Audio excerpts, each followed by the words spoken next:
Еден од 5 македонци се бори со немање храна, а 450.000 лица во Македонија не може да си ги дозволат сите оброци во текот на еден ден. Причината за гладувањето не е во недоволни количества храна во земјата, туку во начинот на кој што е организирано, односно неорганизирано собирањето вишок храна во Македонија. Илјадници тони храна завршува на депониите, наместо добро складирана и одбрана да отиде кај оние на кои им е непотребна, односно кај луѓето што храната за нив представува луксус. Гладувањето не е проблем со кој се соочува само Македонија, но значајно е тоа што во Македонија работите започнаа да се движат во позитивна линија, но сепак треба многу повеќе за да се реши овој проблем. Во насока на намалување на оваа висока бројка лица кои гладуваат во Македонија, започнува да функционира систем за донирање и дистрибуција на храна до граѓаните на кои им е потребна, наречен Сите Сити.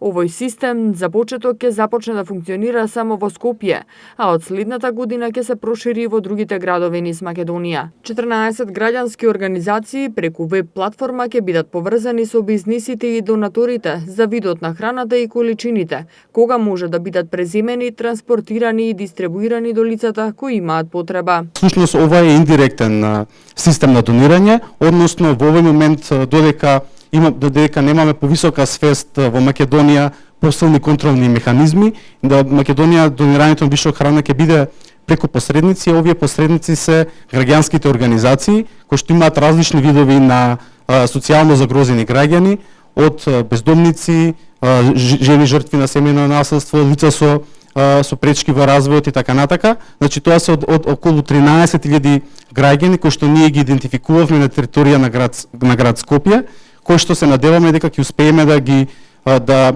стигне оваа помош до нив. На почетокот по 2 оброка дневно ќе бидат обезбедени за 1000 лица, а целта е да се развива овој систем и што поголем број донатори и лица да бидат вклучени и храната наместо да се фрла, таа да оди на вистинското место. Донатори може да бидат производители на храна, дистрибутери, угостители и пекарници на кои им останува огромна количина храна.